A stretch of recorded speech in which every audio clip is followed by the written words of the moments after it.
Congratulations on the show. Thank you. It is incredible, and I love your character because she's so flawed, and it's like, it almost seems generic at this point to call a character flawed, but yours is, it's like she revels in it almost. Well, it's an odd thing, isn't it, when you say someone's flawed or she's disturbed or there's something wrong with her. When a friend of mine said the other day, maybe she's just reacting in a very normal, sane way to a very tough environment, which is, she's a former first daughter. She's been brought up in a very overexposed world where everything she says, does, who she dates, what she wears is under such judgment that she gets to a point where she goes, you know what, I'm going to try and take matters into my own hands. And if I can be the one that stands up and says, this is who I am, these are all my mistakes, and doesn't filter herself, then she kind of claims back some of the power. So in some ways, she can be conceived as kind of like an anti-heroine, but I feel like she's the opposite. I feel like she's kind of trying to be free.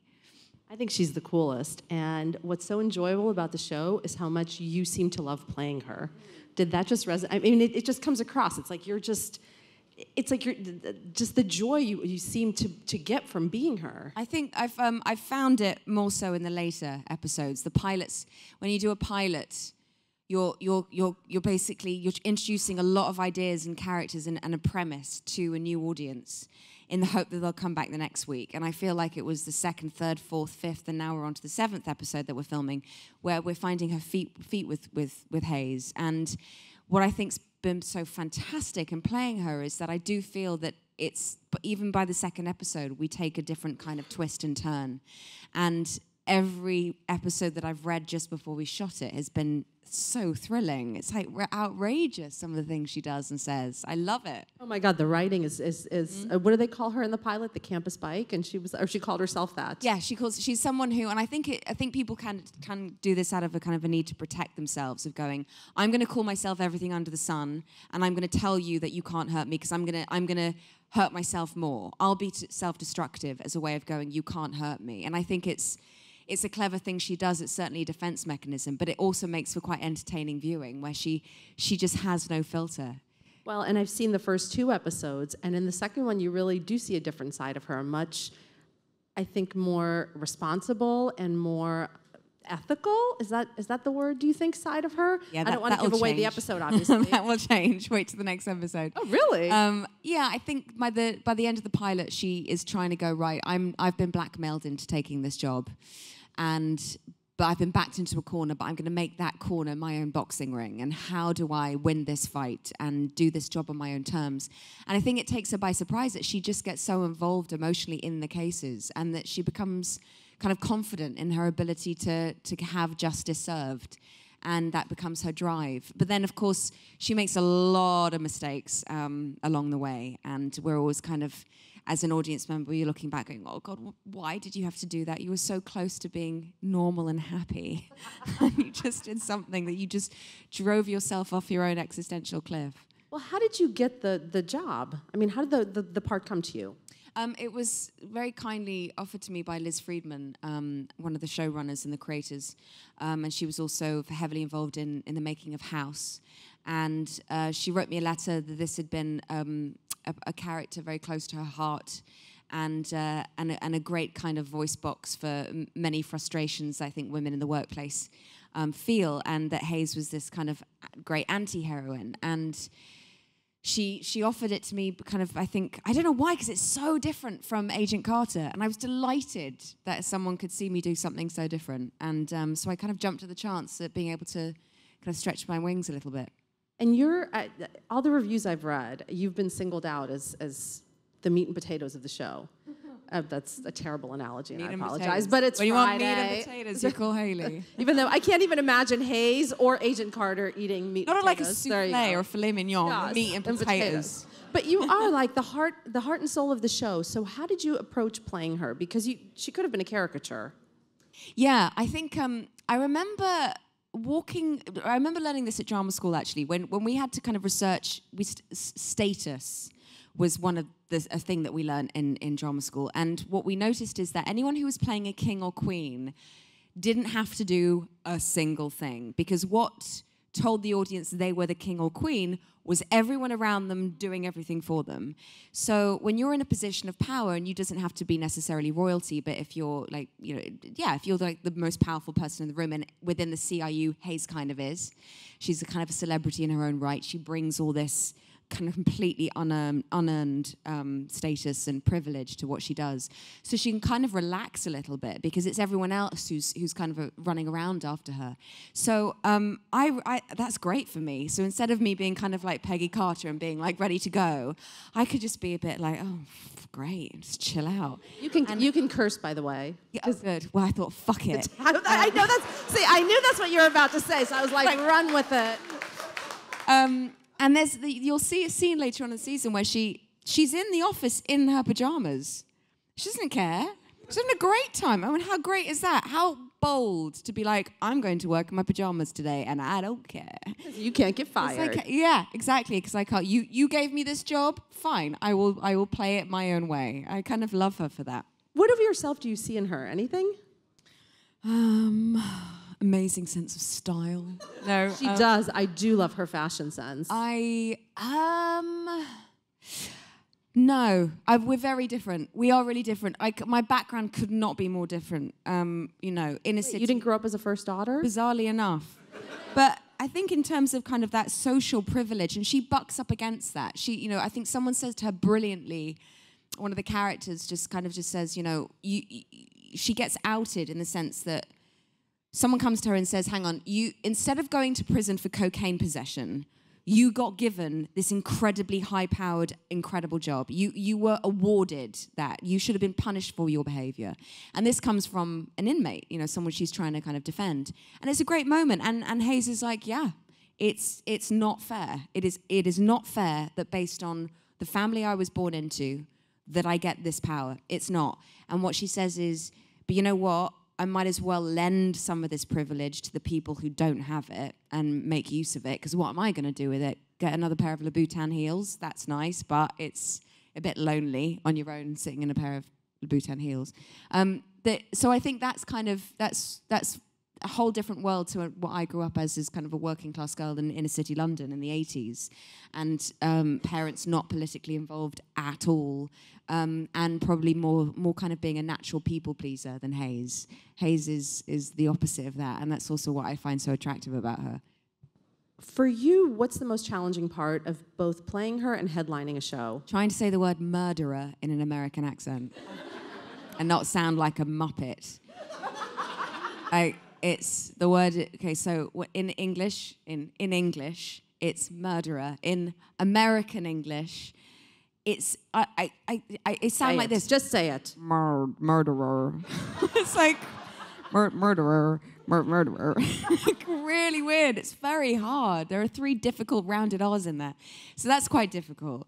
And then just, I think, also keeping up with the pace of it. I mean, I learned from Agent Carter the stamina it takes to be driving a show, and actually that the scenes really sing off the page when you do them quickly, and that's what you have to kind of sustain. But when you're doing a lot of legal exposition and jargon, which I do not understand, it's very hard to kind of all these legal phrases, and you just kind of get your head around. So that's been a bit of a challenge, because also we're bringing up, we've ripped cases from headlines, and we've made some of the cases an amalgam of things that have really happened and happened recently, and to make it relevant and current and to open up conversations for the audience.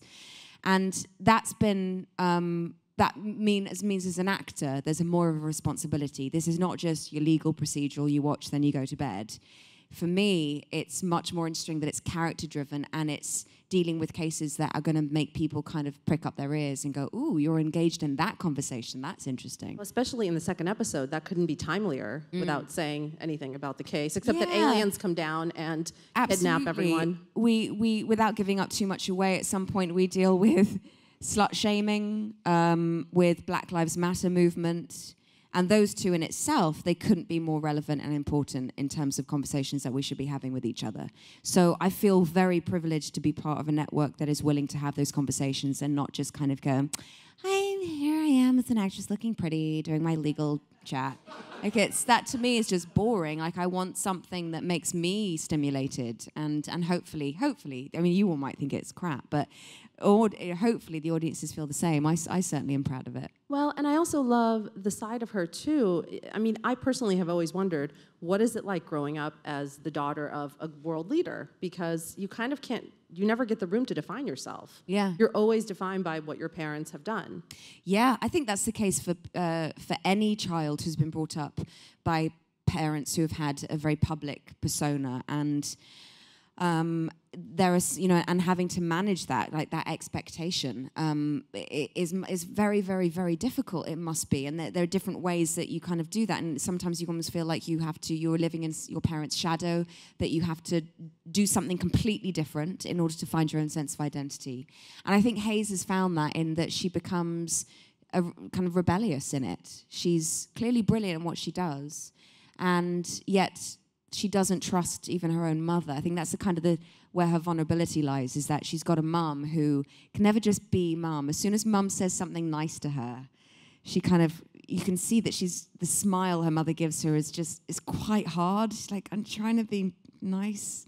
And there's always a bit of a political It never reaches spin. her eyes. Yeah, there's always a political spin in it. And you think, oh, that's really sad that the woman that's known you and raised you, you can't quite trust even when they say I love you. And I think that's a great key into where her vulnerability comes from. You clearly hate playing her. I'm so sorry you have to do it. And you clearly have no connection with her whatsoever. No idea. There's no passion at all when you talk about her.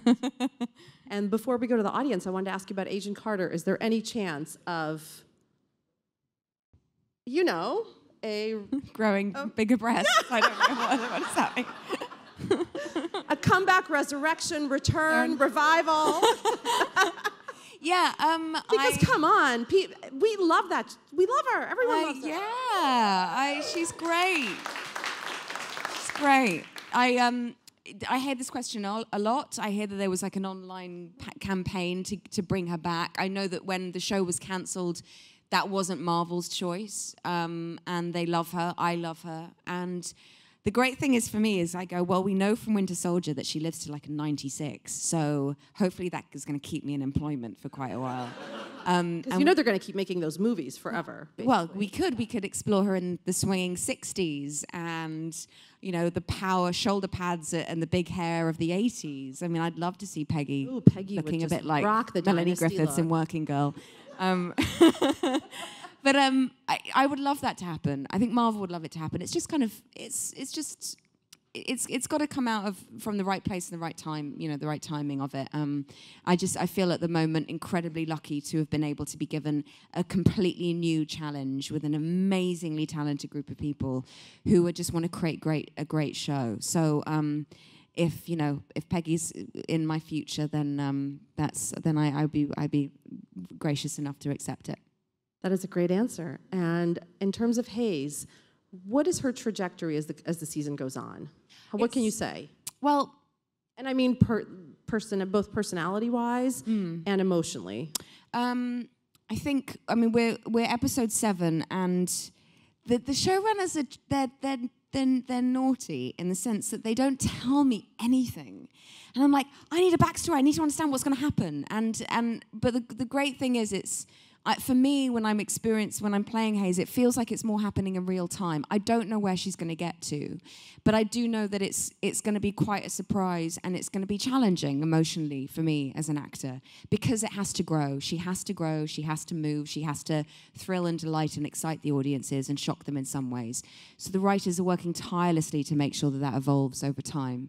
And I kind of like the not knowing, and because it means every time I read the script, I go, oh my God. And that's, you really just do that? Yeah, that's I think it's the end of episode 5. I was like, what? Wait, what? And then had to call the showrunners going, and ABC approved this? Amazing. That's so bold. And that's great. That's quite thrilling for me, because I get to kind of enjoy it a little bit as an audience member, kind of trying to see the show objectively as well. And how much of a backstory did you come up with for her? We decided that she had studied law and she was teaching law in Chicago, which is where she worked with Connor Wallace. And so there is some history there. It's not until I think episode 3 or 4 that you understand the extent of it. But what had happened is that she had been, I think, sleeping with her students. and she was invited to New York to help her mother's Senate campaign. And she got high instead. And the evening of that campaign, she ended up in jail. And she don't care. And that's kind of where she begins. And I imagine this this kind of, this feisty, spirited little girl who had been quite broken at times and I'm sure feeling very socially humiliated from, we find out that she was papped on a nude beach in Belize and, that's just the surface of the things that she's probably gotten up to. And so she's had to kind of fight, she's had to come back from that, from effectively kind of social murder in a way and redefine herself. And I think as we go along, we'll find out who Dad is and what that relationship is like and her relationship with her brother a little bit more. And that's what is also great about the show is although it's the case a week, we solve the mystery, we all go to bed, everyone's happy. You still have this ongoing development of her and her relationship with her mum and her dad and her brother and with Wallace and other men and women that come into play. And it's a bit of a kind of psychological warfare for her as she navigates her way through her life. And is she ever going to let her guard down, do you think, fully? I think she does for like a split second. But unfortunately, there are very few people there who can catch her. And therefore, letting her guard down actually is a very dangerous place, which means for an actor, I get to play the high stakes of that. And I think we have glimpses of her lose it. And that's what makes us love her. And that's what also makes us forgive her for the morally ambiguous things that she does. Like sleeping with her students. Yes, quite right. Well, but you know what? They're of age. I mean, it's not like she's teaching just high about, school, yeah. Whatever. Yeah. So, audience, please. Hello, Hayley. Hi. ABC canceled Agent Carter, but clearly they recognize your talent because you're still on the network and in the family. So thank God. They recognize that. And congratulations on the new show. Thank you. You're welcome. For the fans who may just be discovering you, with this role, have you found people getting blindsided, not realizing that you are not American when they speak to you outside of the set? Yeah, I had a little bit of that. I mean, the pilot's a bit sketchy because it's such a new territory for me. But by the time we did episodes 2 and 3, I found my footing a little bit. And it's a great fun to do that. Is when I go into, and I've been doing dubbing, like ADR after the show, just to make sure all the lines are accurate and you can hear it properly. And the editors don't realise that I'm English, and that's lovely. That's kind of the best compliment that you can get because you go, well, I must have done this okay, as opposed to people going, you're amazing, and then they could secretly go, you're crap, and you just don't know. But when you hear it in that context, you're like, oh, okay. In the same way that like the best compliment I could receive as an actor is to be re-employed. That's the only way that I can trust that they thought I did a good job. And so this, for me, was a kind of like, okay, ABC didn't cancel Agent Carter because I'm bad.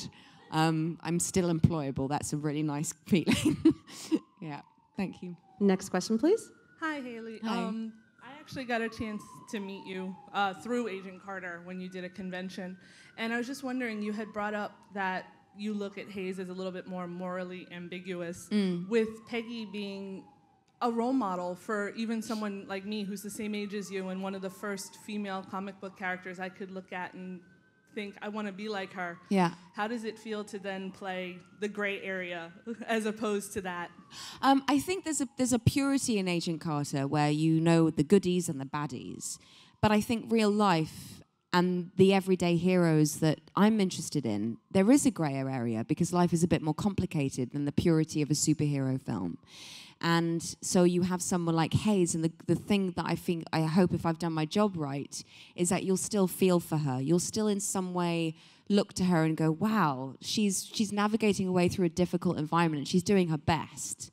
And that makes her a little bit more relatable, I suppose. I mean, I love Peggy. I think sometimes there can be a danger when fans of a particular character can attribute those qualities to the actor playing them, and that for me is not something I would kind of promote too much. That I am human and I'm nowhere near as incredible as Peggy in the choices that she makes and her ability to get shit done. But but Hayes is someone who, although she's completely different to me, there are aspects of her which I find quite admirable in some ways, and that she tries to live her authentic self. And I think that's quite strange to say it, but in a world of social media where we're constantly encouraged to promote the perfect ideal of who we're meant to be, it's so refreshing to see people who are real. And I think Hayes' authenticity and her pursuit of just being herself and not hiding anything is actually strangely quite heroic. So it's just a different spin on it, really. And last question, please. Hi, Hayley. Hi. So I have a sister back home who's a huge fan of all your work from Marvel, and she's excited for your new show, Hayes, as well, just because you're playing these very strong, independent female characters that just sort of serve as role models to young girls and boys everywhere. And so going forward, even if you're in the Marvel machine for like the next 10, 20 years, if this show runs for 20 seasons or whatever, do you still intend to continue with these strong female characters? Would you like to do something else, perhaps? Yeah, it's so strange because I heard this word strong, and I don't really know what it means. I come from a theatre background, and so my studying of plays, especially older classic plays that have stood the test of time, portrayed women in a much more complex and interesting way than the cookie cutout perfect ideology of how one should look and feel and dress and be and act and date and all that sort of thing, which doesn't interest me. And the obsession with the aesthetic of someone as opposed to what their inner landscape is. That's boring. I'm bored. I might as well go to sleep. So it's just naturally the characters that I'm interested in. It's the same thing with my taste in the company I like to keep. I like people who are interesting, and therefore I want to spend my time in an imaginary world of a character who in itself is kind of interesting and difficult and challenging and bizarre and weird at times. And I think it's just, and in some ways strong, and in other ways really not, and really vulnerable, and very dependent. And in fact, the strength or the sense of being so independent is a huge coping mechanism and a protective shield against the world. I mean, I did a show called Black Mirror, and she's grieving for the entire time of that. And she's in a very, very vulnerable place, and she makes a very strange decision that causes a kind of a greater downfall, and that was very vulnerable to do. But I found that really beautiful and kind of much more. I found it kind of much more exciting than kind of playing, kind of everything's good, don't I look fabulous in a pencil skirt, and that it's just kind of how I don't know how I was built, really. And when can we see Conviction? We can see it Monday nights at 10 p.m. Central? I don't know. 10 p.m. Monday nights. On ABC. On ABC. Thank you so much, Hayley. Thank you.